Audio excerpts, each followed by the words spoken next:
Assalamualaikum warahmatullahi wabarakatuh. Kita buka Pak Imam. Ya, monggo. Baik, a'udzubillahi minasyaitonirrajim. Bismillahirrahmanirrahim. Assalamualaikum warahmatullahi wabarakatuh. Waalaikumsalam warahmatullahi wabarakatuh. Alhamdulillahirabbil alamin. Alhamdulillahilladzi hadana li hadza wa ma kunna linahtadiya laula an hadanallah. Asyhadu an la ilaha illallah wahdahu la syarikalah wa asyhadu anna Muhammadan abduhu wa rasuluhu la nabiyya ba'da. Allahumma fasholli ala sayyidina Muhammadin wa ala alihi wa sahbihi ajmain. Rabbi zidni ilma, Rabbi shrah li sadri wa yassir li amri wa hlul 'uqdatam min lisani yafqahu qawli. Amin ya rabbal alamin. Pak Imam yang sama-sama kita hormati, semoga senantiasa dalam kesehatan, dalam keberkahan, umur panjang, dan selalu dalam lindungan Allah SWT, dan seluruh keluarga senantiasa dalam keberkahan, dan keluarganya selalu sakinah, mawaddah, warahmah, dan berlimpah berkah. Demikian juga Bapak Ibu sekalian yang hadir pada hari ini, semoga rahmat Allah senantiasa melimpah kepada kita semua, dan semoga hari ini kita semua insya Allah dalam keadaan sehat walafiat. Oleh karena itu tiada kata, tiada ungkapan yang layak kita sanjungkan kecuali alhamdulillahirabbil alamin, puja dan bersyukur kepada Allah SWT. Wabil khusus kita masih diberikan nikmat iman, nikmat Islam, nikmat kesehatan, dan juga diberikan hidayah sehingga hari ini kita masih dipertemukan, kita masih ringan langkah kita untuk sama-sama hadir di Masjid Salim Solusi, juga gabungan dengan Masjid Salim Al-Mizan, Masjid Ukhuwah, dan juga teman-teman dari Bank Mega Syariah dan Bank Mega. Salawat dan salam semoga tercurah kepada junjungan kita Nabi besar Muhammad Sallallahu Alaihi Wasallam beserta para keluarga, para sahabat, para tabiin, tabiut tabiin, dan juga umatnya sampai akhir zaman. Semoga kecintaan kita kepada Rasulullah, salawat kita kepada Rasulullah, dan juga niat kita untuk terus menghidupkan sunnah-sunnahnya akan menjadi jalan di yaumil mahsyar nanti. Kita semua akan beroleh syafaat Rasulullah atas izin Allah SWT. Amin ya rabbal alamin. Bapak Ibu yang berbahagia, yang dirahmati Allah, kalau kemarin saya tampilkan judul yang hari ini kita akan bahas adalah Celestial Planner, saya cari-cari di googling nggak ketemu Pak Imam. Apa itu maksudnya? Tapi tentu kita tahu bahwa Pak Imam ini menggeluti bisnis sekaligus juga berdakwah. Jadi pasti gabungan dari dua itu. Apapun yang disampaikan adalah bagaimana yang kita lakukan itu semua dikaitkan dengan langit, dikaitkan dengan Allah SWT. Semoga hari ini kita banyak menerima ilmu baru, ilmu yang bermanfaat, yang nanti kita bisa aplikasikan dalam kehidupan kita sehari-hari. Baik, untuk tidak memperpanjang waktu, Pak Imam sudah berhadir di bersama kita. Saya tidak perlu perkenalkan lagi, sudah 2 kali ketemu, dan mungkin beberapa teman sudah beberapa kali mendengarkan juga. Yang kemarin 2 kali sesi wakaf tidak cukup ternyata. Yang sesi kedua itu hampir 2 sesi full, karena hampir jam 8 baru selesai. Baik, marilah kita sama-sama buka dengan membaca umul kitab Al-Fatihah. Semoga dengan sirah Al-Fatihah, Allah bukakan mata hati dan pikiran kita. Allah berikan kesehatan, perlindungan buat kita semua. Dan kita kirimkan buat teman-teman, saudara yang sedang sakit. Semoga Allah angkat penyakitnya, baik sakit COVID maupun sakit yang lain. Dan bagi yang sedang menerima cobaan, apapun Allah ringankan, Allah angkat cobaannya. Bagi orang tua kita atau saudara kita yang sudah melalui kita, semoga Allah lapangan kuburnya. Ila hadiniyah wa ila nusolehah wa ila hadirin nabi al-fatihah. Bismillahirrahmanirrahim. Alhamdulillahirabbil alamin arrahmanirrahim maliki yaumiddin iyyaka na'budu wa iyyaka nasta'in ihdinas siratal mustaqim siratal ladzina an'amta 'alaihim. Amin ya rabbal alamin. Baik, untuk menyingkat waktu kita akan segera dengarkan tausiah wa minum hasanah mengenai Celestial Planner yang disampaikan oleh Pak Imam Teguh Sabtono. Bagi yang ingin bertanya silakan mengisi di chat, nanti di akhir sesi kita akan bertanya jawab. Terima kasih. Silakan Pak Imam, waktu dan ruangnya disilahkan. Baik, bismillahirrahmanirrahim. Assalamualaikum warahmatullahi wabarakatuh. Wassalatu wassalamu ala asrafil anbiya'i wal mursalin wa ala alihi washabihi ajmain. Rabbi shrah li sadri wa yassir li amri wahlul 'uqdatam min lisani yafqahu ma ba'du. Auzubillahi minasyaitonir rajim. Bismillahirrahmanirrahim. Ya ayyuhallazina amanu ittaqullaha haqqa tuqatih wa la tamutunna illa wa antum muslimun. Teman-teman sekalian, Pak Marjana, dan insya Allah semua yang hadir yang dirahmati Allah, tanpa mengurangi rasa hormat dan takzim saya, tidak menyebutkan satu persatu. Pada pagi hari ini kita akan diskusi tentang celestial planner. Tadi benar yang disampaikan oleh Pak Marjana, istilah ini belum ada gitu. Tetapi paling tidak saya mencoba untuk membedakan antara celestial planner dan sociopreneur. Karena di dalam konsep Islam, sociopreneur saja belum memenuhi kaidah tentang apa yang seharusnya dilakukan oleh seorang pengusaha ataupun wirausaha. Baik, kita langsung saja masuk ke materi agar waktunya cukup dan tidak banyak menyita waktu sahabat sekalian. Baik, kita mulai dengan topik yang akan kita bahas pada pagi hari ini, yaitu celestial planner. Oke, baik. Kita besarkan dulu. Ya, ini angka-angka yang baru kita lewati di tahun 2020, gitu ya. 2020 kemarin seperti apa? Ada yang sudah closing, ada yang belum closing, gitu ya. Biasanya Maret kemarin itu adalah akhir teman-teman closing audit, gitu ya. Ada yang kecewa pastinya, ada yang merasa lebih lelah dari tahun 2019, atau bahkan rasanya 2018 ke 2019 ke 2020 makin lama makin berat, makin kecewa, makin nggak jelas ini mau kemana, gitu ya. Nah, di balik perasaan-perasaan itu, jangan-jangan kita sudah terjebak pada suatu hadis yang kurang lebih bunyinya, barang siapa tujuan hidupnya adalah dunia, maka Allah akan mencerai-beraikan urusannya. Jadi kalau makin lama, perasaan urusan itu makin berat, makin kacau, jangan-jangan di hati kita sudah beralih itu. Tujuan dunia sudah menguasai tujuan akhirat kita. Jadi sebenarnya parameter-parameter hati ini tidak bisa kita lepaskan begitu saja. Karena parameter-parameter hati inilah yang justru menjadi tolak ukur yang lebih tepat, bahkan yang lebih jujur dibandingkan angka-angka yang ada di dalam laporan-laporan akuntan. Ya, jadi Allah mengatakan bahwa barang siapa tujuan hidupnya adalah dunia, maka Allah akan mencerai-beraikan urusannya, menjadikan kefakiran di kedua pelupuk matanya makin lama terasa makin berat, makin takut, gitu ya. Angka-angka itu tidak tercapai, dan ia tidak mendapatkan dunia kecuali menurut ketentuan yang telah ditetapkan baginya. Artinya semakin ketakutan kita terhadap lepasnya dunia, sesungguhnya juga tidak akan menambah jatah kita di dunia. Dan sebaliknya, semakin berani kita, semakin membela kita terhadap kehidupan akhirat, juga tidak akan mengurangi apapun jatah kita di dunia.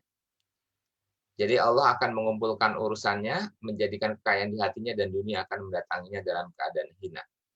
Jadi ini adalah slide pembuka tentang apakah basic daripada celestial planner ini. Baik, teman-teman sekalian, Allah sudah menggariskan bahwa buat kita selama hidup di dunia ada dua hukum yang mendasarinya, yaitu al-ahkam al-kauniyah dan al-ahkam asy-syar'iyyah. Kalau kita bicara hukum kauliyah atau syar'iyah, maka hukum itu sudah selesai. Artinya dia selesai dengan diturunkannya Al-Quran dan hadis. Dan berikutnya adalah hukum kauniyah. Ternyata perbedaan mendasar dari hukum kauliyah dan hukum kauniyah itu letaknya pada delegasi.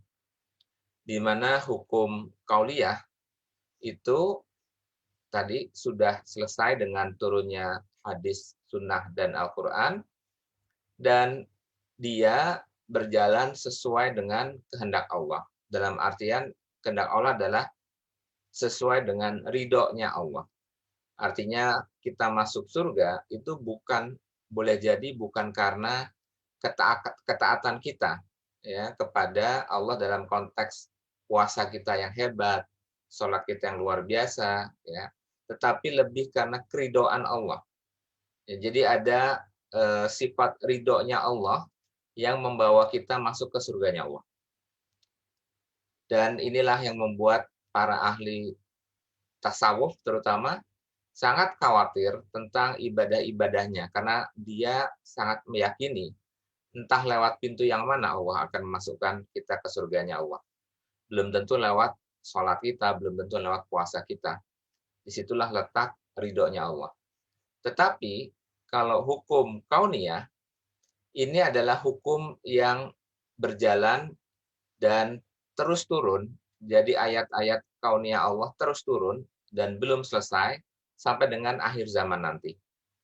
Dan berikutnya adalah di dalam hukum kauniyah itu ada satu hukum general yang berlaku yaitu sebab akibat. Jadi kalau kita ingin menjadi dokter ya harusnya belajarnya di fakultas kedokteran, bukan di fakultas sastra. Ya, jadi ada sebab, ada akibat. Siapa yang akan mendapatkan lebih banyak, dialah yang bekerja lebih serius. Dan seterusnya. Siapa yang melempar batu lebih jauh adalah mereka yang memiliki otot yang lebih kuat dan sering berlatih. Jadi bukan berarti kalau dia orang soleh atau ulama atau kiai kalau diajak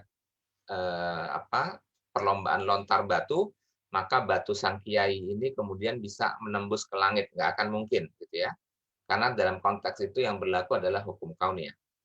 Dan disinilah ya salah satu bukti daripada hukum kauniyah Allah adalah cerita tentang double slit eksperimen, yaitu sebuah eksperimen terhadap perilaku atom. Jadi pada saat ilmu kuantum fisika sudah maju ya dibanding tahun-tahun sebelumnya.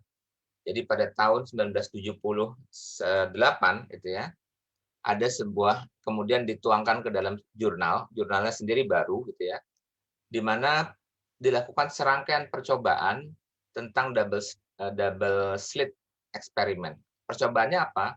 Percobaannya para fisikawan itu ingin tahu lebih dalam. Sinar itu sebenarnya partikel ataukah gelombang? Ya, partikel ataukah gelombang? Maka dilakukanlah uji. Dan ternyata yang hebat itu adalah hasilnya. Ya, sehingga masuk ke dalam sebuah jurnal judulnya Do Atoms Going Through a Double Slit Know If They Are Being Observed? Apakah sebuah atom itu tahu kalau dia tengah diobserve? Sehingga terjadilah fenomena double slit ini. Ternyata double slit itu sang gelombang cahaya atau sang partikel cahaya, dia itu bersifat partikel dan bersifat gelombang, itu ternyata tergantung daripada keinginan sang fisikawan. Dan itu terjadi diulang-ulang berkali-kali gitu ya.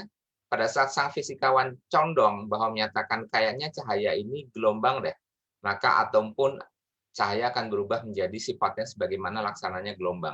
Itu yang ada di dalam kolom yang di bawah gitu ya. Sementara kalau dia cenderung bersifat partikel, maka sang cahaya ini akan bersifat partikel. Teman-teman sekalian, cahaya adalah makhluk Allah dan dia tunduk kepada hukum kauniyah dan hukum kauliyah sama seperti kita. Dan kenapa dia bisa mengikuti keinginan daripada sang fisikawan tersebut? Ini dalam ayat Allah dikatakan, dan dia telah menentukan untukmu apa yang di langit dan apa yang di bumi semuanya sebagai rahmat daripadanya. Sesungguhnya pada yang demikian itu benar-benar terdapat tanda-tanda kekuasaan Allah bagi kaum yang berpikir. Jadi sesungguhnya tadi pada saat kita memandang dunia dan kita khawatir untuk tidak mendapatkan dunia, sesungguhnya tidak demikian. Tergantung kamu, gitu ya. Karena Allah sudah memberikan dunia ini delegasi kepada kita. Ya, banyak sekali ayat yang menyatakan delegasi dunia kepada manusia sebagai makhluk. Jadi barang siapa yang menghendaki kehidupan sekarang atau dunia, maka kami segerakan baginya di dunia itu apa yang kami kehendaki bagi orang-orang yang kami kehendaki. Dan kami tentukan baginya neraka jahanam, ia akan masukinya dalam keadaan tercela dan terusir. Dan barang siapa yang menghendaki kehidupan akhirat dan berubah ke arah, bukan ke arah ya, ke arah itu dengan sungguh-sungguh, sedang dia adalah orang beriman, maka mereka itu adalah orang-orang yang usahanya dibalas dengan baik. Dan dalam surat Hud ayat 15 juga demikian. Ya, barang siapa mendaki kehidupan dunia dan perhiasannya, maka kami penuhi balasan pekerjaan di dunia dan seterusnya. Dan inilah yang sering menjadi tipuan. Kita sering tertipu oleh dunia ini. Ya, wa mahayata dunia ila mataul gurur. Sesungguhnya dunia ini hanya tipuan belaka. Dan inilah yang menjadi godaan bagi manusia tatkala dunia ini diserahkan, tatkala dunia ini ditundukkan kepada keinginan manusia. Sehingga kita lupa. Ya. Sang sutradara pun lupa pada saat Steven Spielberg, ini angkatan kita pasti kenal. Film awal-awal tahun 80-an yang berjudul E.T. Extraterrestrial, yaitu cerita tentang makhluk angkasa yang hadir ke bumi. Kita lupa, kenapa? Bahwa sesungguhnya ekstraterestrial itu adalah kita. Jadi ekstraterestrial itulah kita. Kenapa? Karena kita hakikatnya bukanlah makhluk dunia. Tetapi paradigma kita semuanya terbalik-balik. Seakan-akan kita makhluk asli dunia atau bumi, dan memandang makhluk-makhluk asing yang lain itu adalah ekstraterestrial, di luar bumi. Teman-teman sekalian, kecintaan manusia terhadap bumi dengan segala perolehannya telah berhasil mengangkat peradaban manusia pada tingkat kesejahteraan yang luar biasa. Dan tingkat penguasaan manusia terhadap harta itu sudah begitu luar biasanya. Jadi bahkan ada hadis yang menyatakan inna likulli ummati fitnatan wa fitnatu ummati al-mal. Rasulullah berkata bahwa sesungguhnya setiap umat memiliki fitnah dan fitnah bagi umatku adalah harta. Kenapa? Karena inilah ujian yang diberikan kepada kita sebagai umat akhir zaman, yaitu meledaknya kekayaan. Jadi kalau kita lihat, ini adalah jumlah GDP per kapita yang saya ambil dari IMF. IMF membuat sebuah prediksi sedemikian rupa sejak tahun ke-1 Masehi sampai tahun ke-2000-an. Di mana anggaplah tahun ke-600 sampai dengan tahun 1370-an itu adalah puncak peradaban Islam sebelum terjadi kebangkitan Renaissance di Eropa. Dan kita lihat kebangkitan Renaissance pun juga tidak mengangkat pendapatan per kapita begitu dahsyat. Dan pendapatan per kapita meningkat begitu dahsyat itu pada saat revolusi industri 1, 2, 3, 4.0 dan nanti 5.0. Dan kita sama-sama tahu bahwa meledaknya pendapatan per kapita itu dalam konteks monetize gitu ya. Kenapa? Karena uang itu diproduksi oleh manusia melalui sebuah sistem yang dia ciptakan sendiri untuk bisa menikmati dunia, yaitu sistem 3 pilar sistem ekonomi satanik, yaitu fiat money, sistem bunga, dan sistem perbankan konvensional. Baik, kita nggak akan bahas itu. Kita kembali lagi ke konteks celestial planner. Sejak revolusi industri abad ke-18, produktivitas manusia naik sampai 6-7 kali lipat. Artinya pekerjaan yang sama, yang tadinya dikerjakan oleh 7 orang, kali ini bisa dikerjakan oleh 1 orang karena hebatnya teknologi. Kemudian kesejahteraan tadi naik sampai 15 kali lipat. Namun dalam hal yang sama, di tengah-tengahnya kenaikan kekayaan umat manusia, namun disparitas atau jurang pemisah antara kaya dan miskin itu semakin parah. Jadi kalau kita lihat ini tahun 2016 ya, data tahun 2016 itu 62 orang terkaya menguasai separuh kekayaan dunia.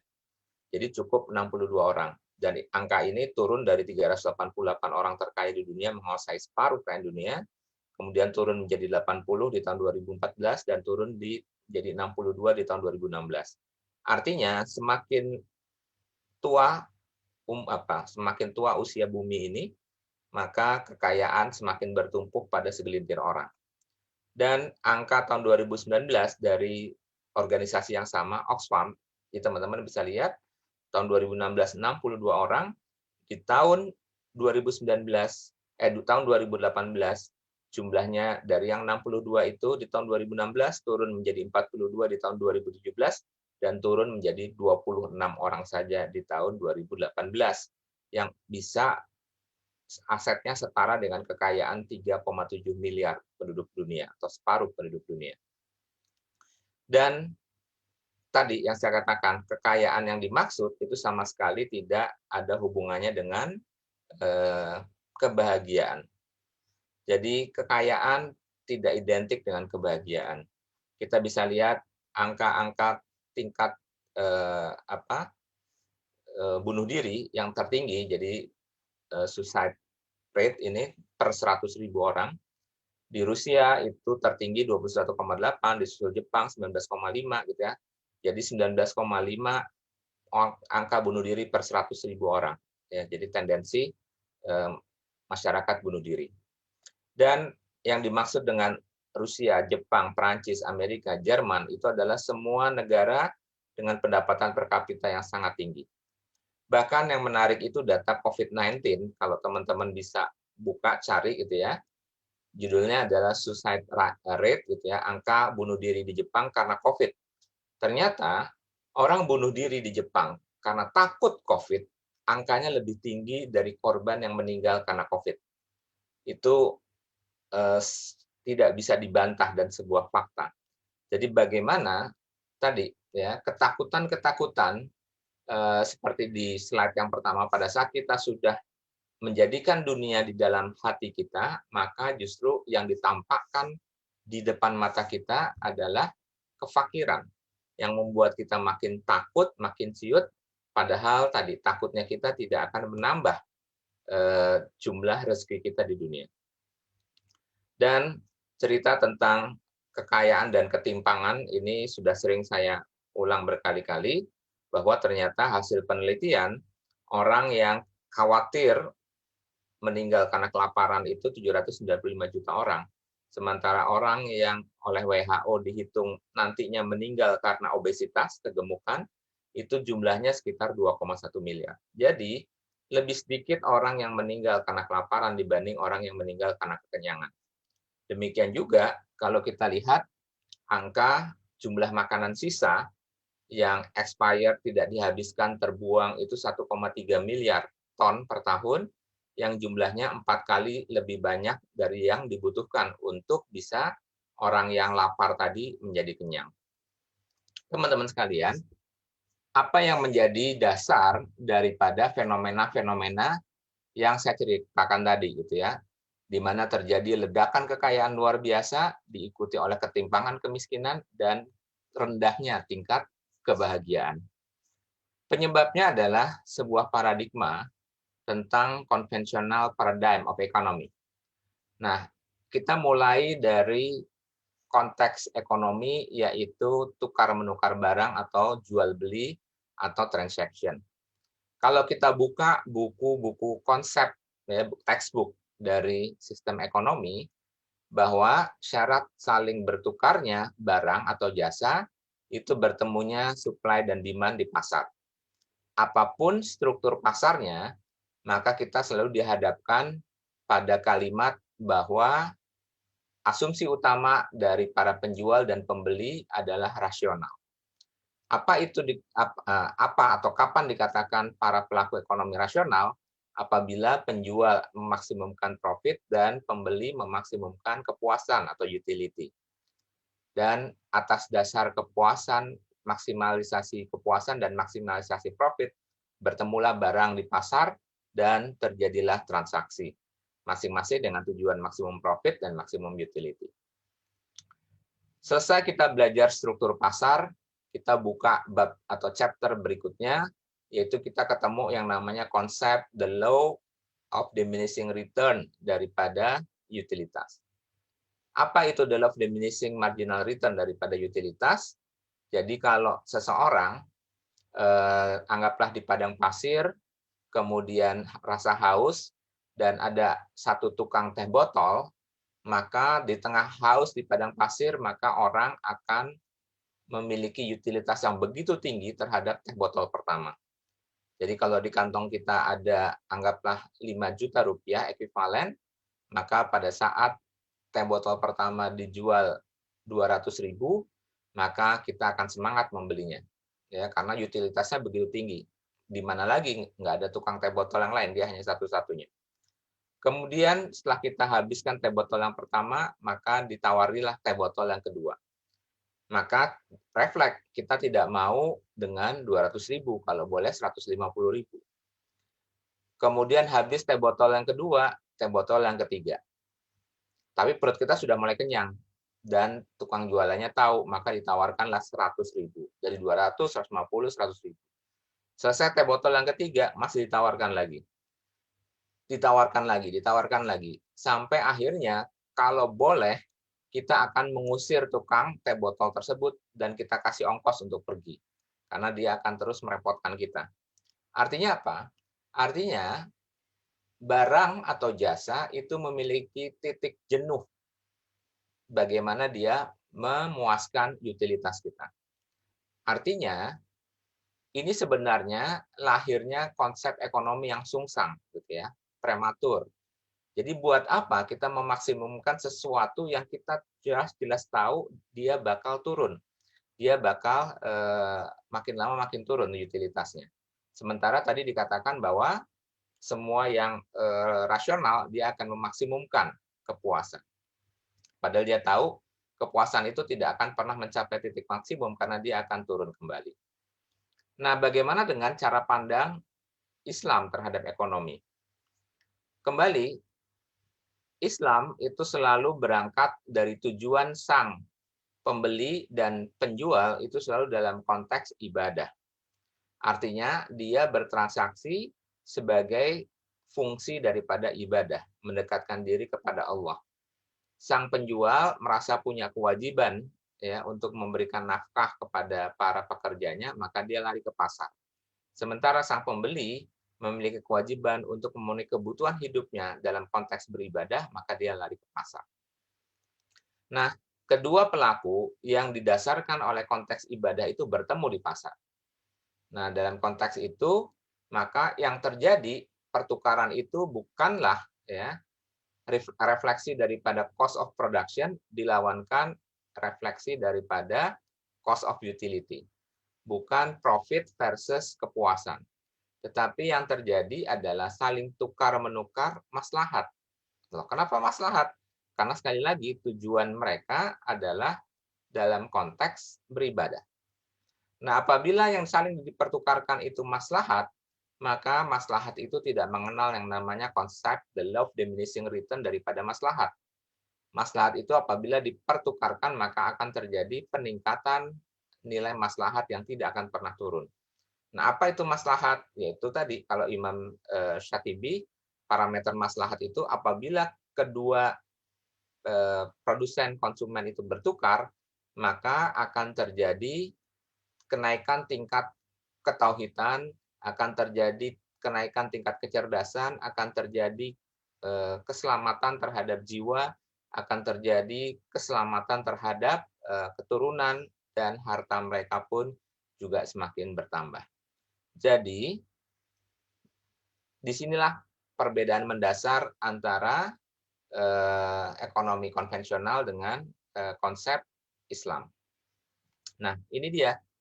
Jadi kalau di dalam Islam, derajat daripada maslahat itu terus meningkat, yaitu mulai dari yang paling rendah kita sebut sebagai dururiyat, yaitu kemaslahatan-kemaslahatan yang kepadanya bersandar kehidupan manusia dan eksistensi masyarakat. Jika kemaslahatan itu tidak ada, maka akan terjadi ketidakstabilan, kerusakan, kesengsaraan dunia dan akhirat. Contoh, misalkan, di tengah kondisi di mana tidak ada bank syariah, maka orang-orang di negara tersebut dia akan bertransaksi dengan bank ribawi. Sejauh tidak ada bank syariah, dia masuk dalam kategori dururiyat. Tetapi pada saat bank syariah sudah ada, maka dia harus naik kelas, naik level. Ya, kebutuhan yang harus ditutup bukanlah dururiyat lagi, tetapi naik kepada hajiyah. Ya. Konsep dururiyat itu halal dan haram itu boleh dilakukan, namanya juga masih darurat, gitu ya. Dan mereka atau semua orang sepakat itu kondisi temporer. Pada saat sudah ada pilihan, ya, ada bank syariah, maka dia wajib naik kelas. Kemudian apabila ada bank syariah yang lebih bagus, maka dia wajib naik kelas lagi, tahsiniyat.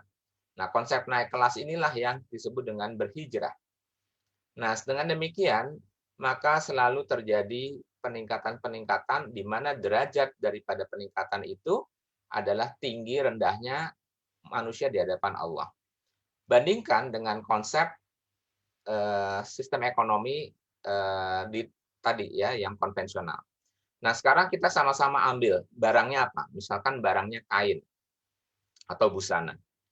Masukkan itu ke dalam Maslow, ya, yang paling sering adalah tangga. Kalau konvensional materialisme adalah tangga Maslow, dan yang satu lagi adalah tangga maslahat. Nah, kalau tangga Maslow itu kan konsepnya adalah kebutuhan fisiologis, kebutuhan fisik, kemudian kebutuhan keamanan, dan seterusnya, sampai di puncaknya adalah aktualisasi diri. Nah, sementara kalau di dalam Islam, startnya adalah dururiyat, hajiyat, tahsiniyat. Apa yang membedakan? Contoh, pada saat manusia memiliki kain, di mana kain itu terbatas jumlahnya, karena kemampuan dia memproduksi teknologi yang masih rendah, dan kain itu hanya dalam konteks untuk menutup, ya, menutup tubuh supaya tidak kedinginan dan tidak kepanasan, maka dia masih dalam masuk tangga pertama, yaitu dururiyat atau darurat.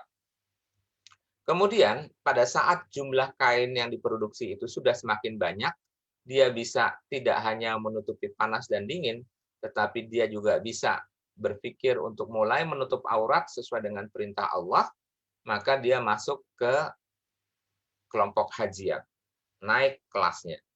Dan yang tertinggi tahsiniyat, pada saat kain yang diproduksi itu sudah bisa beragam dengan corak warna yang macam-macam, sehingga yang dia bicarakan adalah keindahan dari sebuah busana yang tunduk terhadap kaidah menutupi aurat dan bisa melindungi tubuh. Itulah tahsiniyat.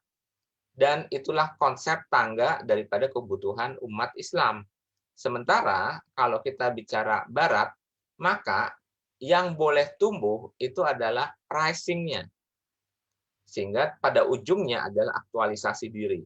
Terlepas apakah, ya, barang atau benda atau jasa tadi itu semakin membawa kedekatan dirinya terhadap Allah Subhanahu wa taala.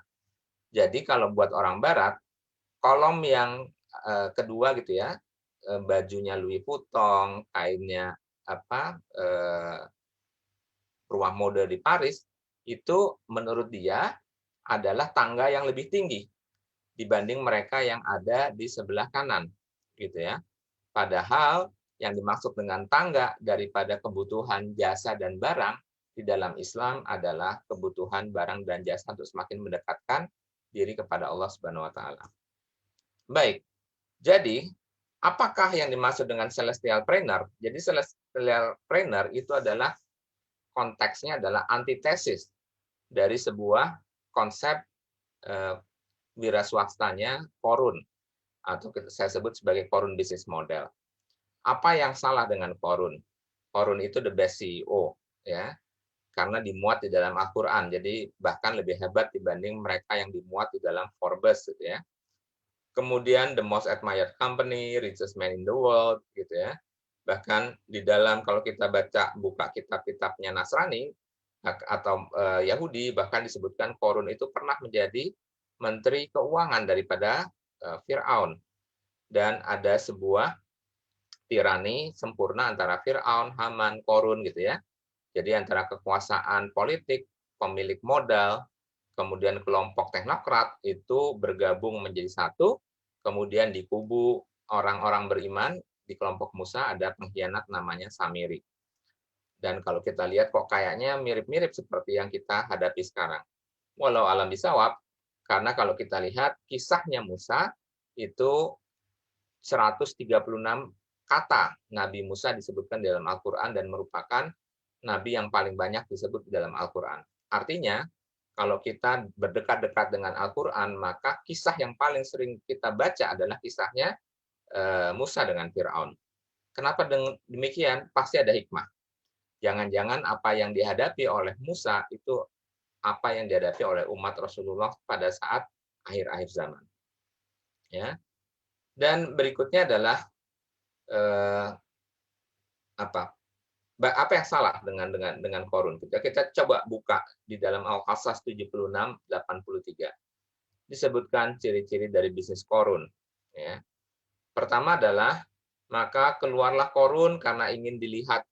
Ya, maka keluarlah Qorun karena ingin dilihat atau dikenal dengan orang lain dengan segala kemewahannya. Jadi orang menjadi pengusaha itu menjadikan tujuan supaya dia bisa eksis, supaya dia bisa viral. Jadi para pengusaha-pengusaha yang ingin berusaha kemudian mendapatkan something dengan tujuan untuk menjadi viral, ya, memiliki jet pribadi, memiliki, pokoknya tujuannya adalah viral, itulah yang dilakukan oleh Qorun. Kurang lebih seperti itu. Kemudian yang berikutnya adalah maka keluarlah Qorun karena ingin dilihat oleh orang lain, orang banyak, dengan segala kemewahannya. Jadi dia meyakini bahwa semua pencapaian berasal menumpuk harta dan bermewah. Kemudian kurang lebih apabila Qorun diwawancara masuk ke dalam podcast gitu ya, kemudian ditanya, Qorun, apa yang buat kamu hebat? Maka Qorun bertanya, sesungguhnya apa yang aku peroleh ini karena ilmuku, karena sistem yang aku miliki, produksi yang efisien, teknologi yang handal dan seterusnya, tanpa dia pernah mengatakan bahwa aku mendapatkan titipan semata-mata karena Allah. Dan itu yang hilang daripada Qorun. Cuman pertanyaannya adalah berapa banyak bisnis model Qorun yang sekarang kita temui? Dan itu juga kenapa kita harus sering membaca-baca lebih sering kisah-kisah Musa. Karena di balik kisah-kisah Musa ini terus terang banyak sekali hal-hal yang kita hadapi sekarang. Ya, bagaimana lomba sihir itu, ya, sihir itu begitu luar biasa. Dan kalau kita lihat sihir itu pada dasarnya kan membuat sesuatu yang tidak nyata, tidak sebenarnya, tetapi tampak seperti nyata. Dan yang lebih hebat daripada sihir, karena sihir itu adalah sifatnya tidak nyata atau ilusi, tetapi sihir zaman sekarang itu sudah ratusan sihirnya Fir'aun saat ini mungkin ya, identik dengan para buzzer-buzzer yang sebenarnya menyajikan sesuatu yang tidak sesuai dengan fakta, bahkan lebih diyakini sebagai sebuah kebenaran. Baik, lantas bagaimana celestial planner ini bekerja?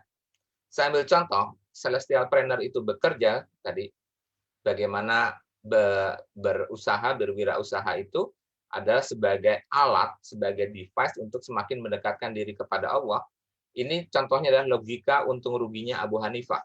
Ya, ini dalam kitab yang saya kutip di sini gitu ya, tentang menaikkan harga beli kain karena tahu kebutuhan orang yang menjual kain tersebut. Baik, ceritanya adalah Abu Hanifah didatangi oleh seorang perempuan, ibu-ibu, dia adalah seorang single parent yang ingin menjual kain rajutannya kepada Abu Hanifah. Abu Hanifah ini adalah imam mazhab yang memiliki profesi sebagai pedagang. Tuan, maukah Anda membeli, saya lupa harganya, anggaplah kasarnya 24 dirham. Membeli kain ini 24 dirham. Nah, Abu Hanifah mengatakan, satu, dia melihat kain itu bagus. Kedua, dia melihat wanita ini membutuhkan uang yang cukup banyak karena sebagai single parent. Maka Abu Hanifah mengatakan, kain ini bagus, kenapa tidak engkau jual lebih dari 24 dirham? Wanita itu mengatakan, buat saya 24 dirham saja cukup. Nah, teman-teman bisa lihat perbedaan antara celestial planner dengan sociopreneur. Maka si sociopreneur selesai dengan Oke, ini 24 dirham harga kainnya, dan ini adalah 24 dirham bantuan atau sedekah saya. Tetapi tidak buat seorang celestial planner. Kenapa? Karena dia memahami bahwa seluruh apa yang dia miliki itu adalah titipan Allah, oleh karenanya harus dijalankan dengan tujuannya Allah. Apa yang dia miliki? Dia punya network, dia punya pengaruh di pasar dan seterusnya. Maka Abu Hanifah mengatakan, bagaimana kalau saya beli lebih? Dan si wanita soleh ini mengatakan, seandainya Tuhan bisa buktikan bahwa memang ada orang yang ingin membeli kain ini lebih, maka saya tidak keberatan. Tadinya dia nggak mau 24 dirhamnya cukup. Oke, bawa saja ke pasar. Nah, tetapi pada saat proses wanita itu ke pasar, dengan segala perangkatnya, Abu Hanifah meminta budaknya untuk menyusul wanita itu dan memberitahu jaringan bisnisnya agar kain itu dihargai lebih. Begitu benar juga, sampai di pasar, maka wanita itu mendapatkan harga tawaran yang lebih tinggi. Maka akhirnya dia kembali lagi ke Abu Hanifah, benar Tuan, kain saya ditawar lebih tinggi. Berapa angka tertinggi? Anggaplah 40 dirham. Baik, saya akan beli di 44 dirham. Demikianlah cerita tentang logika untung dan rugi. Bagaimana harga itu bukanlah ultimate, harga itu bukan tujuan. Harga itu adalah alat yang dia harus turun kalau memang memiliki maslahat yang turun, dan harus dinaikkan apabila memiliki maslahat yang lebih besar bila dinaikkan. Jadi sekali lagi, ukurannya adalah ukuran kedekatan kepada Allah Subhanahu wa taala. Kemudian yang berikutnya adalah sama, masih cerita Abu Hanifah tentang bagaimana Abu Hanifah mengembalikan keuntungannya. Jadi Abu Hanifah berpesan kepada budaknya, ini kain yang kita jual hari ini, tolong ada 3 lembar yang cacat. Ya, jadi sampaikan kepada pembeli kalau kain ini cacat. Sore harinya budaknya lapor ke Abu Hanifah, Tuan, kainnya habis semua, ini keuntungan hari ini. Tuannya Abu Hanifah mengatakan, bagaimana dengan kain yang cacat? Dia baru ingat, oh iya saya lupa. Apakah Anda masih ingat siapa yang beli? Enggak, karena ramai sekali pada saat itu. Sudah selesai, baik. Kalau begitu mana modalnya, dan keuntungan hari ini tolong bagikan kepada para fakir miskin. Karena saya tidak bisa lagi memisahkan mana yang halal dan mana yang haram. Kembali lagi, keuntungan saja itu adalah alat. Ya. Dia bukanlah tujuan. Nah, kemudian kisah yang menarik lagi, saya lupa nama kitabnya, tentang apakah Andalusia sudah siap untuk ditundukkan. Jadi, pada saat Andalusia ingin diserang oleh Spanyol dan sekutunya, maka dikirimkanlah intel di pasar, gitu ya. Intel ini masuk ke pasar-pasar untuk memastikan apakah Islam masih kuat diterapkan. Maka dia bertemu pada seorang pedagang, dia menawar tembikar pada saat itu, berapa harga gentong lah atau tembikar. Maka si pedagang itu mengatakan, anggaplah 10 dirham. Bagaimana dengan tembikar yang ini? Oh, tembikar yang ini 15 dirham. Kenapa tembikar yang ini lebih mahal? Dia akan menjelaskan dengan jelas kenapa tembikar yang satu lebih murah dan kenapa tembikar yang satunya lagi lebih mahal. Kemudian di mana dibelinya? Dia menyebutkan, saya membelinya dari sini. Nah, dengan cara membelinya, maka sang penjual tahu kira-kira kurang lebih berapa ongkos dan seterusnya.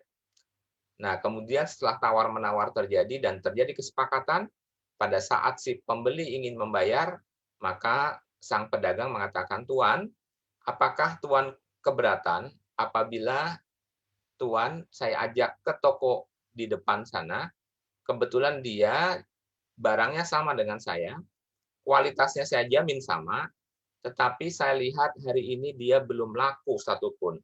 Sementara hari ini saya sudah menjualnya 3 buah.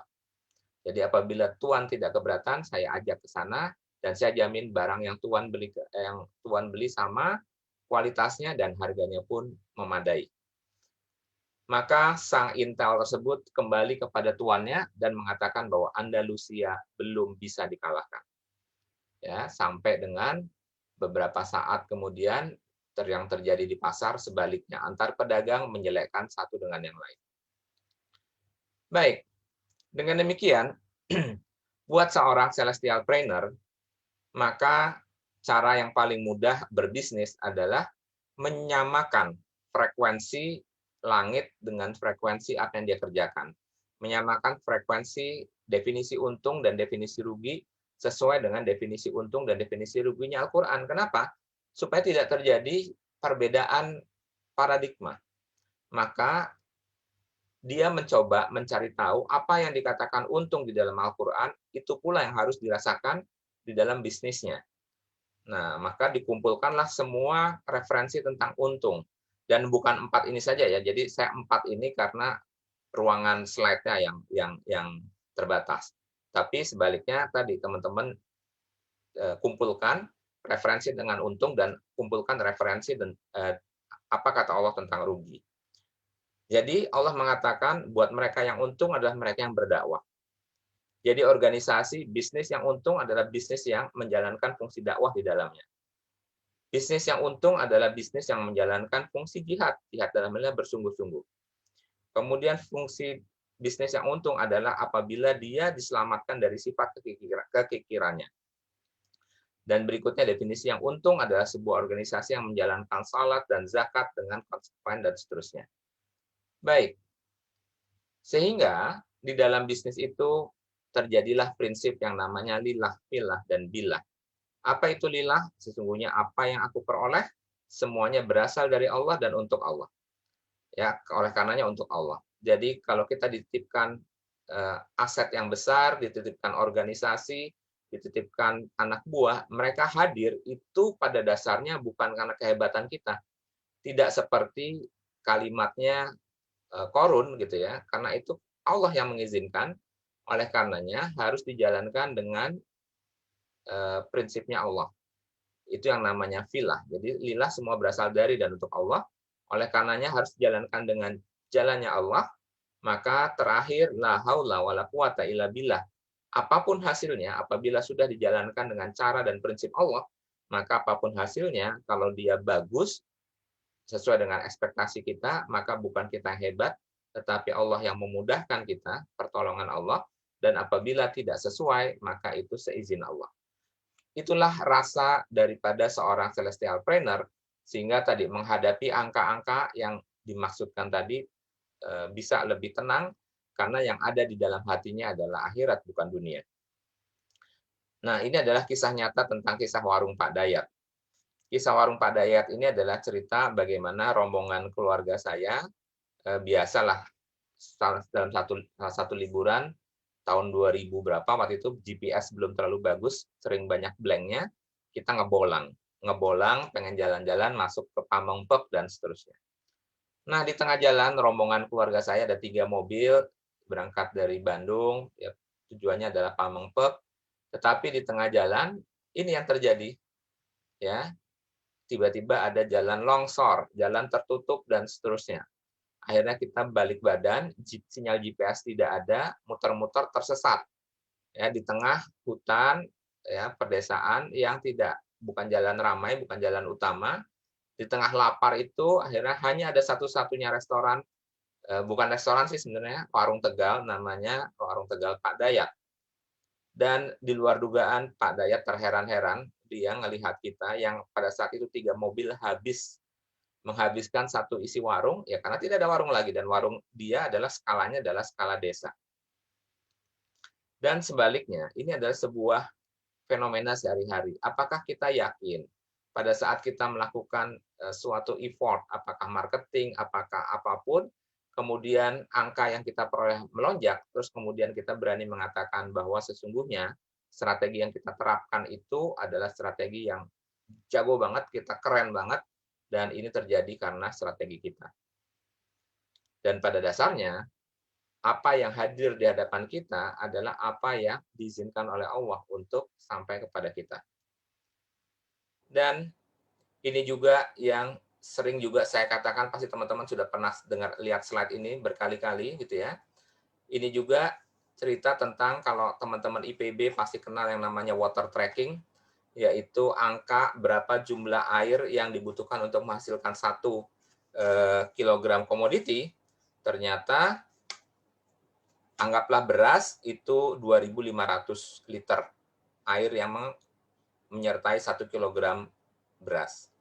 Kemudian kalau kita bilang 2.500 liter, kalau 1 kilogram beras itu bisa jadi anggaplah 8 piring saja, kalau kita masuk ke warteg dengan yang beras yang muncul tinggi, maka di hadapan kita itu ada sekitar 800 liter air. Jadi kalau 2.500 dibagi 8, anggaplah 24 bagi 8, maka ada 400 liter air. Nah, sementara satu piring itu harganya dijual Rp3.000 kalau di warteg. Cuman pada saat kita menelan nasi, ingat di hadapan kita nasi yang ada dalam satu piring ini ada 400 liter air yang menyertainya. Maka pantaskah harga Rp3.000 per piring? Terus 800 liter ini ada di mana harganya? Ini sama sekali tidak terhitung, tidak terrefleksi di dalam harga karena sang petani tidak pernah membayar harga air tersebut. Tapi pertanyaannya apakah bisa dihitung? Bisa. Ini buktinya. Ya, ahli-ahli pertanian sudah bisa menghitung jumlah water tracking air yang dibutuhkan untuk menghasilkan satu komoditi. Kemudian bagaimana dengan sinar matahari? Sama. Bisa dihitung energy required to produce 1 pound, setengah kilo daripada corn, milk, apple gitu ya, sampai dengan daging. Daging saja itu membutuhkan 30 kWh yang dia peroleh dari sinar matahari. 30 kWh itu kalau dijual oleh PLN per kWh-nya adalah Rp1.500. Jadi kalau ada setengah kilo, maka akan ada kalau kita kalikan 2, 1 kilo, maka akan ada Rp95.000 ongkos ekuivalen yang harus kita bayarkan kepada matahari. Sementara anggaplah harga daging menjelang Lebaran Rp200.000 gitu ya. Lantas di mana harga mataharinya? Ini tidak tercermin karena sekali lagi sang peternak tidak membayarnya, tetapi bukan tidak dihitungnya atau bukan tidak terhitung. Lebih semata-mata tidak membayar. Kalau dihitung bisa. Itu baru air, baru sinar matahari. Bagaimana yang ini?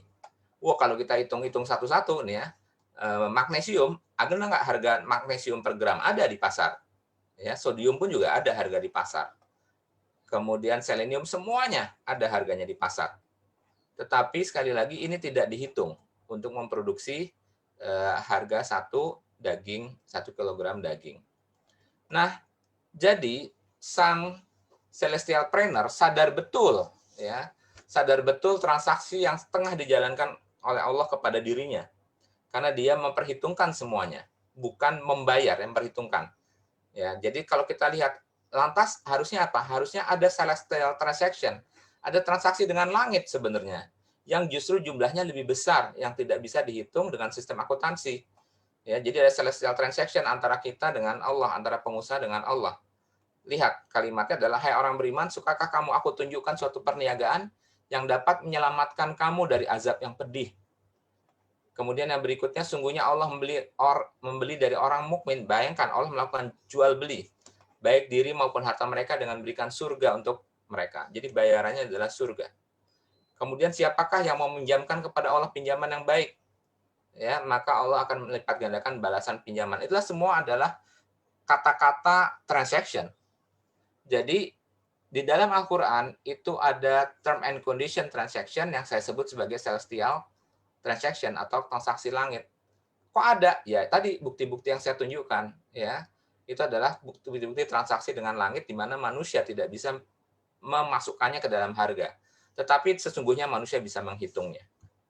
Jadi apabila seluruh faktor-faktor tadi kita masukkan, maka akan ketemu sebuah kondisi bahwa tidak ada satupun bisnis di dunia ini yang untung.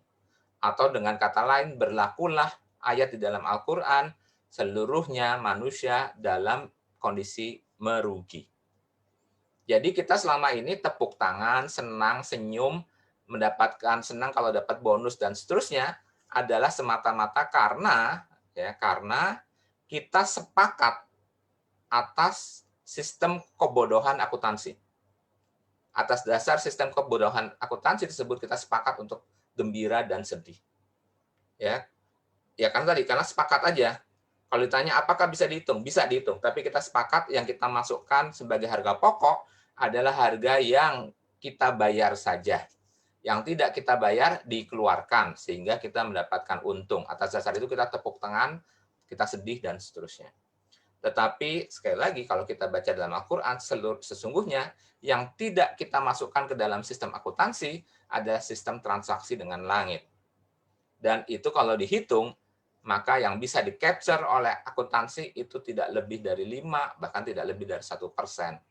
Dan inilah kalimat sesungguhnya manusia dalam kerugian. Supaya tidak rugi caranya apa? Kita harus beriman. Beriman saja tidak cukup karena kalimatnya mengerjakan amal soleh saja tidak cukup, kecuali saling nasihat menasihati dalam kesabaran dan kebenaran. Ini sesungguhnya adalah dakwah. Jadi, organisasi apapun itu harus keluar untuk berdakwah. Karena itu sebuah kewajiban supaya dia tidak mengalami kerugian. Jadi, kalau kita sudah paham tentang rezeki yang dimaksud tadi, maka service excellence, customer satisfaction, product innovation, itu bukanlah keistimewaan. Dia adalah sebuah bentuk kesyukuran. Jadi, bagaimana mungkin kita tidak melaksanakan service excellence karena setiap satu customer yang hadir di hadapan kita adalah customer yang didatangkan oleh Allah Sang Pemilik Langit dan Bumi. Kalau kita sadar betul yang datang itu adalah Sang Pemilik Langit dan Bumi, ya, karena izin Allah lah setiap rupiah hadir di hadapan kita, maka tidak ada yang tidak kita lakukan kecuali karpet merah yang mungkin kita punya atau servis terbaik yang kita punya yang kita sampaikan atas kehadiran dari pemberian yang Maha Kuasa tadi. Jadi, kalau kita sadar betul, maka nggak usah kita capek-capek mempelajari service excellence. Seluruh anggota organisasi sadar betul, gitu ya. Dan kita lihat berikutnya, kenapa? Karena setiap kali kita melakukan haji, ritual haji, kita lupa mencoba mencari hikmah. Nah, salah satu hikmah yang menjadi rukun wajib daripada haji adalah bersa'i, yaitu Safa Marwah mengikuti apa yang dilakukan oleh Bunda Siti Hajar untuk berikhtiar, tetapi melalui ikhtiarnya itu sesungguhnya sumur Ismail tidak ditemui di jalur Safa dan Marwah. Sumur Ismail keluar di kaki daripada bayi Ismail yang tidak terletak di dalam jalur Safa dan Marwah. Artinya, tadi inilah membantah konsep daripada sang Korun, bahwa sesungguhnya apa yang aku peroleh itu karena ilmuku, apa yang karena usahaku, dan seterusnya. Atau dengan kata lain, kesalahan fatal daripada Korun, dia sudah menuhankan ikhtiar. Ya, karena tadi Allah akan mengeluarkan sumur sekehendak Allah. Jadi, ini tadi sudah ya konsep lillah filah billah, dia hal yang harus diperhatikan sebagai wakil Allah. Pertama adalah manusia bukan pemilik yang hakiki, karena pemilik hakikinya adalah Allah, semua dari Allah dan untuk Allah. Kemudian yang berikutnya, manusia harus mengembannya sesuai dengan kehendak yang diwakilkan, ya, karena kita adalah wakil Allah di muka bumi, maka harus dijalankan dengan caranya Allah, filah tadi ya. Kemudian ketiga, dalam mengembannya manusia tidak boleh menentang peraturan yang ditentukan oleh Allah Ta'ala. Jadi harus terima, harus ridho, gitu ya. Dan ini yang namanya billah. Jawaban berikutnya, pertanyaan kemudian, apakah kita dalam mengerjakan bisnis benar-benar ridho? Ya. Dan sekali lagi, pintu daripada surga itu kuncinya adalah pintu ridho. Ridho itu tidak sama dengan puas. Karena kalau puas itu namanya sa'adah. Ya. Kepuasan itu sa'adah. Ini ridho. Ini saya masuk saja ke kisah Hasan Al-Basri, lewat sedikit ya. Sekarang sudah jam. Oke, saya janji tidak lebih dari 5 menit lagi. Oke. Ini adalah kisah dari kuli panggul. Hasan Al-Basri adalah ulama tabi'in. Nah, pada saat si kuli panggul ini berjalan, membawa barang daripada Hasan Al-Basri yang habis belanja di pasar, maka kuli panggul ini sambil berjalan selalu melafazkan 2 kata saja. Alhamdulillah, astagfirullah, alhamdulillah, astagfirullah, alhamdulillah, astagfirullah. Nah, sampai di rumah, Hasan Al-Basri bertanya kepada kuli panggul itu, kenapa kamu mengucapkan 2 kalimat itu yang keluar daripada mulut kuli panggul ini luar biasa. Sesungguhnya Allah senantiasa membersamai kehidupanku. Oke, ya, kenapa? Allah itu membersamai kehidupanku, maka Allah itu selalu membawaku pada dua keadaan. Pertama adalah keadaan di mana aku bisa menikmati, aku merasa senang dan aku menikmatinya, maka aku mengucap alhamdulillah. Yang kedua adalah kondisi di mana aku lalai. Lalai dalam artian apa? Dia tidak bisa menerima atau mendapatkan atau menikmati dari apa yang diberikan oleh Allah. Ya. Jadi kalau kita merasa down, merasa kecewa, itu sebenarnya adalah kelalaian kita untuk bisa menikmati apa yang diciptakan atau diberikan oleh Allah. Nah, kalimat yang disampaikan oleh sang kuli panggul ini, inilah yang namanya kepuasan. Dan kepuasan itu adalah ridho. Ya. Jadi, coba teman-teman bisa lihat kalimat dalam surat Ad-Duha ayat 5. Ya. Wala saufa yutika rabbuka fatarda. Dan kelak Tuhan pasti memberikan. Jadi Allah memberikan kepada kita sebuah kondisi, memberikan kepada kita sebuah term and condition. Tujuan Allah memberikan kepada kita sebuah kondisi, tujuan ujungnya apa? Ya, rabbika fatarda. Supaya kamu merasa puas. Dan Allah tidak mengatakan apakah kondisi itu sesuai yang kita inginkan, ataukah tidak sesuai dengan yang kita inginkan. Tapi tujuan Allah memberikan sesuatu kepadamu supaya kamu ridho. Jadi kalimat ridho itu kemudian diterima menjadi mutmainnah, irji ila rabbika radiyatan mardiyah. Fatkuli ibadi fatkuli fatkuli fi ibadi fatkuli janati. Jadi hai jiwa yang tenang, kembalilah kepada Tuhanmu dengan hati yang ridho. Jadi bagaimana kita bisa ridho kalau masih maisir, masih garor, masih makan bunga dan seterusnya gitu ya. Ini bentuk-bentuk ketidakridhoan. Dan darajat mimma amilun. Sesungguhnya derajat naiknya kita, bisnis kita meningkat, itu bukanlah dari keuntungan yang kita peroleh. Tapi pertanyaan mendasar adalah apa yang kita kerjakan. Ya, apa yang kita kerjakan. Dan bukan mengatakan bahwa Allah hasilnya bagus maka Allah mengangkat derajatnya. Tidak, silakan cari, nggak ada ketemu yang namanya hasil itu mengangkat derajat. Yang namanya bekerjalah yang mengangkat derajat. Bekerja yang bagaimana? Yang tadi. Ya. Dan ketika seorang muslim banyak melakukan maksiat dan jarang beribadah, maka sang tukang becak pun bisa lebih mulia daripada sang pengusaha. Teman-teman, sebentar lagi kita masuk Ramadan, jangan sampai kita tidak menjadi alumni malam Lailatul Qadar. Ya, di dalam surat tersebut dikatakan bahwa ada malam yang lebih mulia dari 1000 bulan. Nah, kita kemudian mengatakan bahwa yang dimaksud 1000 bulan itu pada dasarnya pada malam itu terjadi magic moment yang akan mengubah, ya karena 1000 bulan itu 80 tahun lebih, artinya mengubah seluruh hidup manusia. Apabila kita mendapatkan titik magic moment itu, maka kita akan mendapatkan satu kesadaran baru tentang misi hidup.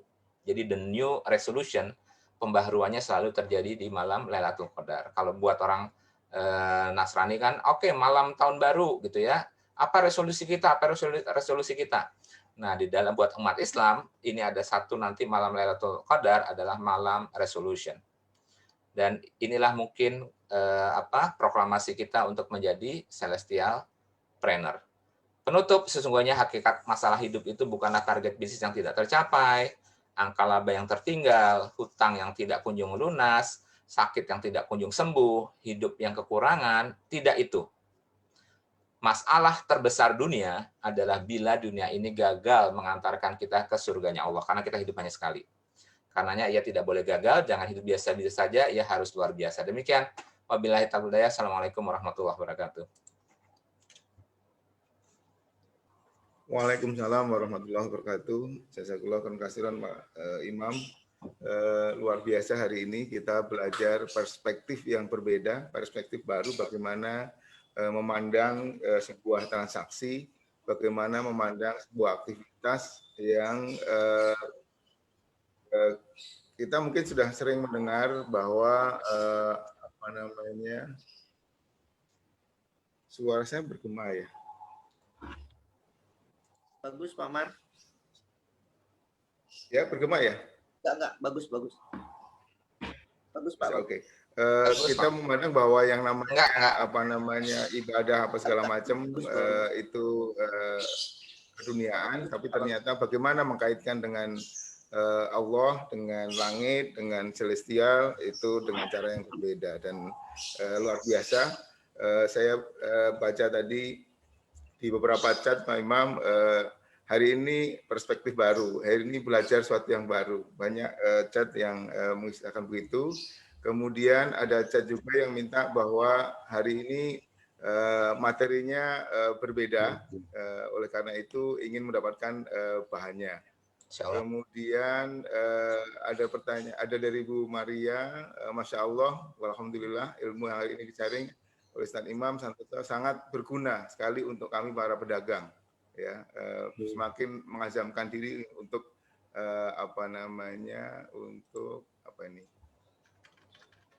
untuk menjadi pejuang-pejuang koni umat karena lillah, filah dan billah. Kemudian banyak banget pelajaran keren dari kemudian ada yang bertanya, ini dari Bu Moran di Sydney Pak Imam. Ya. Dari Moran di Sydney bertanya, izin bertanya Pak Ustadz, satu, dalam bisnis yang terjadi kita beli barang dengan harga A, lalu kita jual dengan harga yang sudah diberi margin sehingga harga menjadi B. Apakah itu tidak bisa? Atau mungkin ada cara lain untuk buat margin? Kedua, apakah bisa dengan kita melaksanakan infak sedekah setelah berbisnis sehingga margin keuntungan tidak menjadikan kita hanya semata-mata duniawi? Oh, ini ada 3 pertanyaan. 3, kalau kita ibu-ibu suka menawar jika beli sesuatu, apakah salah? Terima kasih. Oke, baik. Begini. Ini IPBR juga ini Pak Imam. Ya. Jadi mengenai jual beli gitu ya. Pada dasarnya pertama adalah niatnya dulu ya. Sebelum semuanya adalah niat. Niatnya dulu adalah tadi ya, kita berdagang itu dalam konteks beribadah. Beribadah itu artinya kita dalam arti luas. Bagaimana mungkin karena tujuan kita untuk ibadah, maka kita harus mendapatkan keuntungan supaya kita bisa melakukan penghambaan kita kepada Allah. Gitu ya. Nah, jadi di luar tujuan itu ya untuk sementara harus kita singkirkan terlebih dahulu.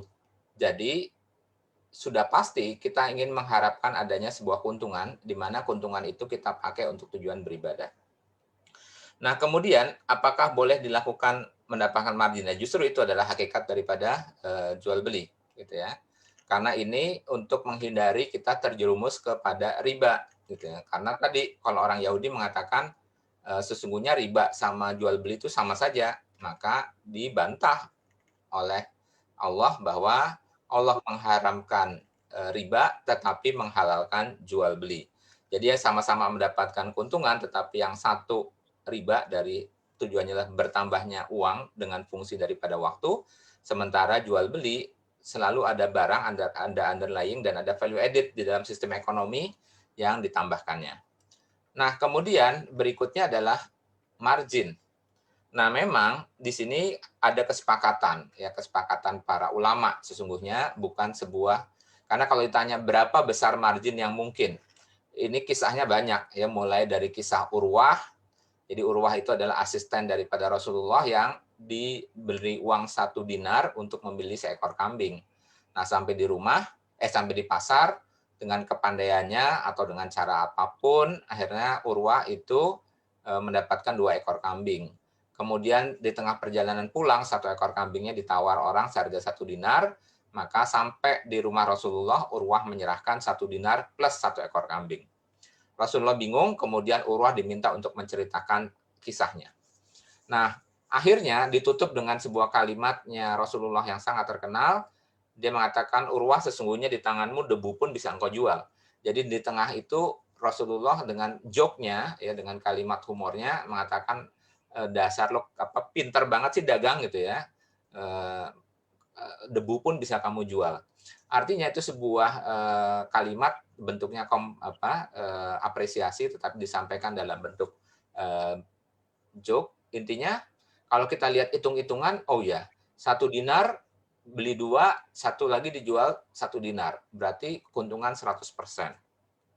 Atau Rasulullah tidak meributkan jumlah 100%-nya. Artinya dalam hal ini memang margin tidak pernah jadi batasan apakah sebuah transaksi itu halal atau haram. Tetapi para ulama sepakat tentang nilai kewajaran daripada margin gitu ya.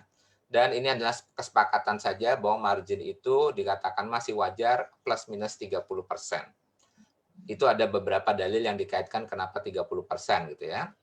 Dan itu masih dalam artian kalau lebih dari 30%, ada yang mengatakan nggak apa-apa juga gitu ya, sejauh tidak ada paksaan dan seterusnya. Kalau ditanya nih barang dari mana, kita bisa sebutkan dari sini dan seterusnya. Baik, jadi margin sekali lagi tidak haram sejauh prosesnya itu dilaksanakan dengan benar, tidak ada paksaan, barang baik kita katakan baik, speknya sesuai dengan deliverables-nya dan seterusnya. Nah, kemudian yang berikutnya itu terkait dengan margin, otomatis ya pasti apapun aktivitasnya, mau berdagang, mau menjadi karyawan, pasti ada sedekahnya, ada zakatnya, dan seterusnya. Apalagi tadi margin, kemudian apakah keluarkan sedekah zakat, ya itu sesuai dengan hukum masing-masing. Apalagi tadi Pak Marjana, lupa saya pertanyaan berikutnya. Ya. Yang ketiga mengenai menawar. Oh, menawar. Oke, ya menawar. Yang haram dalam menawar itu kalau kita lihat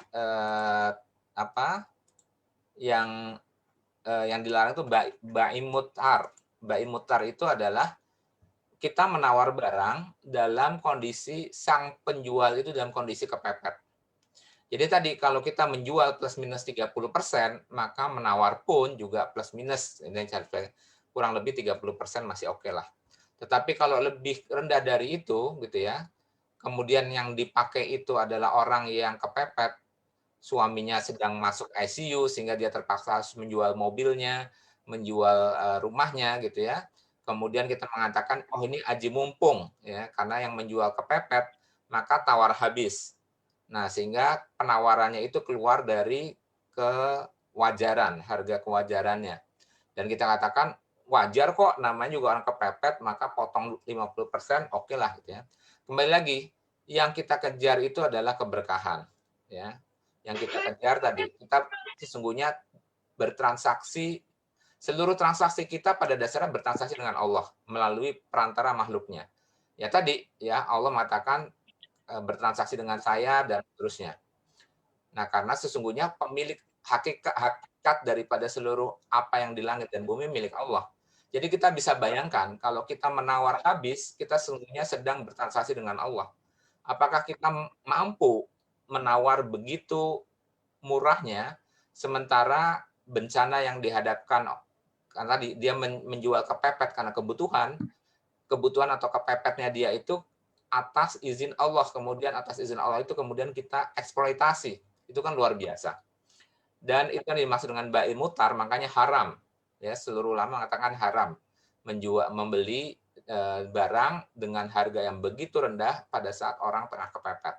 Nah, memang kembali lagi lantas berapa yang boleh kita menawar? Sekali lagi ini ijtihad saja, mengatakan para ulama sepakat plus minus 30%. Baik menjual maupun menawar plus minus 30% daripada harga wajar. Itu dikatakan masih memenuhi kaidah.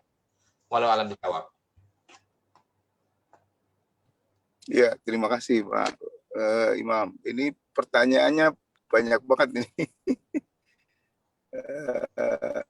Sebentar. Umoran itu terkait dengan ini Ustaz. Kalau kita bersedekah dengan yang non Muslim Ustaz. Ini Ustaz.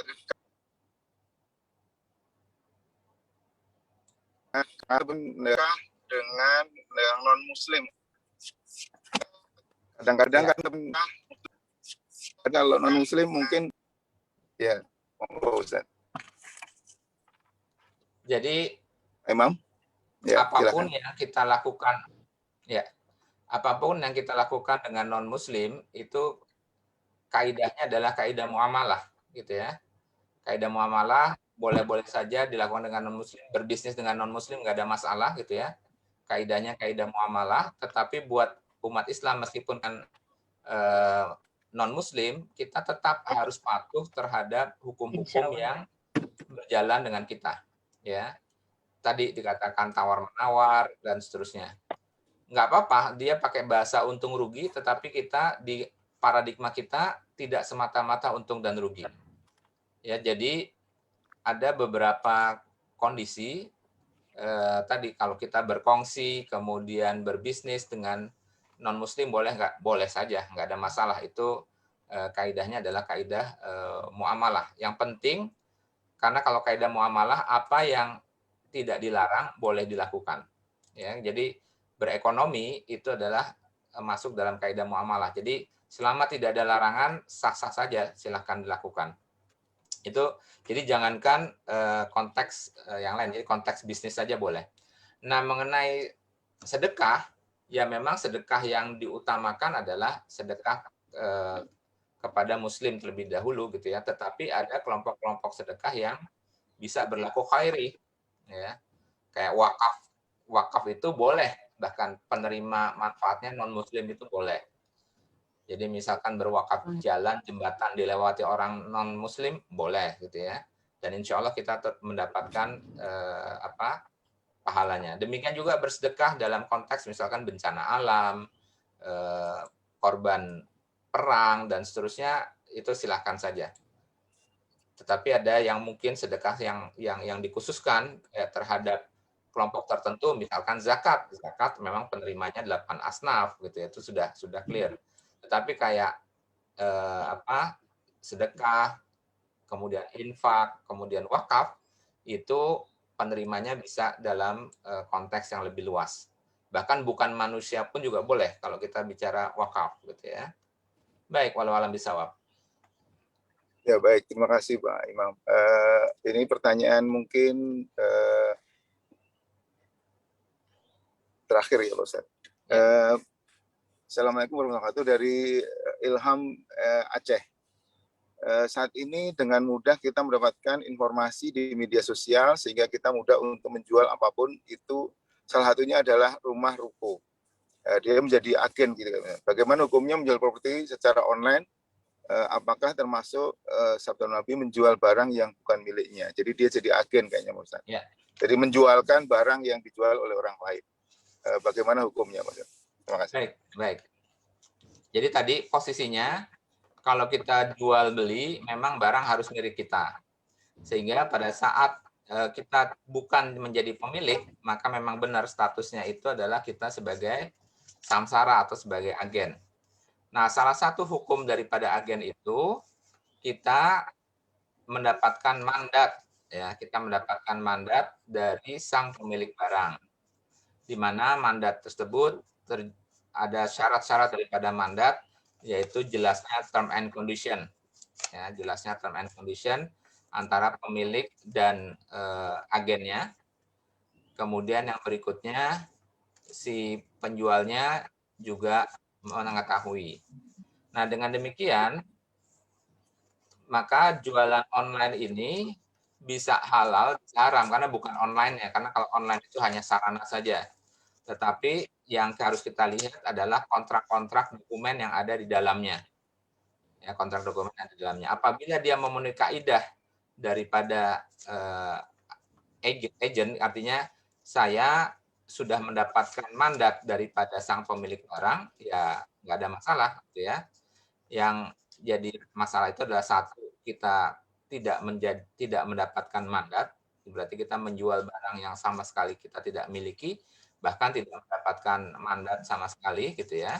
Tetapi kalau sudah ada mandatnya, ya berarti tidak ada masalah. Yang berikutnya adalah sang pembeli tahu bahwa dia bertransaksinya dengan samsara, bukan sang pemilik barang. Kalau ini term and condition-nya jelas, itu nggak ada masalah. Ya, sekali lagi bukan online-nya, itu juga yang sekaligus buat para pelaku online yang ingin membuat online syariah, yang kayak gitu-gitunya harus dipahami. Karena yang namanya mandat itu ya tidak harus satu persatu dalam artinya siapapun yang masuk sejauh tadi, ya. Kalimat-kalimat kontraknya jelas, mandatnya jelas, gitu ya. Dan karena namanya akad itu bisa saja tertulis, bisa saja elektronik, karena sejak periode yang dahulu pun akad bahkan banyak yang dilakukan secara lisan. Jadi demikian, sekali lagi kalau untuk yang ingin menjalankan bisnis online, idealnya adalah selalu ada kontrak dari sang pemilik bahwa dia memang berhak atau sudah ditunjuk sebagai wakil daripada sang pemilik barang. Demikian wallahu bisawab. Ya, jazakallahu khairan. Terima kasih Pak Imam atas penjelasannya. Demikian Bapak Ibu sekalian, pengajian kita hari ini luar biasa, banyak materi baru, banyak pengetahuan baru yang kita terima hari nanti ini. Materi saya sampaikan ke Pak Marjana ya, nanti silakan. Ya boleh, nanti biar saya share ke teman-teman. Kalau ada yang membutuhkan nanti bisa berhubungan dengan saya. Sekali lagi terima kasih Pak Imam, terima kasih juga buat Bapak Ibu sekalian yang sudah hadir. Ada dari Pak Triadi, Pak Yoyo, Pak teman-teman dari Solusi, dari Al-Mizan, juga dari Ukhuwah, dari Bank Mega Syariah, dari Masjid Dipuri, dan juga dari Mertilang. Sekali lagi terima kasih, semoga hari ini membawa keberkahan, membawa perbaikan di kualitas iman dan takwa kita.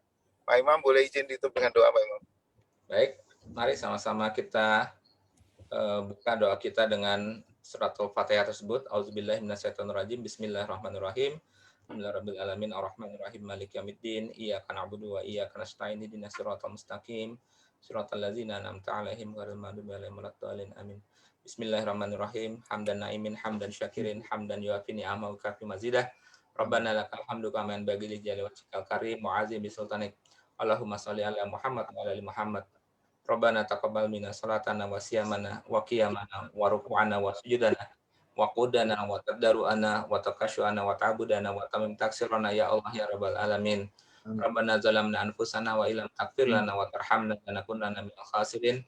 Rabbana la tu'akhidhna in nasina wa ata'na. Rabbana la tahmil alaina isran kama hamaltahu 'alal ladzina min qablina. Rabbana wa la tuhammilna ma la taqata lana bih. Wa'fu 'anna waghfir lana warhamna anta maulana fansurna 'alal qaumil kafirin. Allahumma nas'aluka salamatan din wa afiatan fil jasad wa ziyadatan fil ilmi wa barakatan fil rizqi wa qabla maut wa rahmatan indal maut wa maghfiratan ba'dal maut. Allahumma hawin alaina fi sakaratil maut wa ajatan minan nar wal afa indal hisab. Rabbana hab lana min azwajina wa dzurriyyatina qurrata a'yun waj'alna lil muttaqina imama. Rabbana atina fid dunya hasanah wa fil akhirati hasanah wa qina adzabannar. Subhana rabbika rabbil izzati amma yasifun. Wassalamun al mursalin walhamdulillahi rabbil alamin. Amin ya rabbal alamin. Semoga Allah mengabulkan semua doa kita. Sekali lagi terima kasih Pak Imam. Semoga senantiasa keberkahan terlimpah kepada Pak Imam dan keluarga, diberikan umur panjang, sehat walafiat, dan dimudahkan semua urusan, juga buat kita semua hadir. Semoga Allah lagi Pak Imam. Ya, Assalamualaikum. Terima kasih Pak Marjana, Pak Terima kasih. Imam. Semuanya baik. Semua. Terima kasih Pak Marjana. Assalamualaikum warahmatullahi Pak wabarakatuh. Imam, Terima kasih terima Pak kasih. Marjana, Pak Imam. Kalau Assalamualaikum. Pak Marjana. Siapa? Assalamualaikum. Barokah semua buat teman-teman Mega Syariah. Waalaikumsalam. Terima kasih Pak Imam, Pak Marjana. Ya.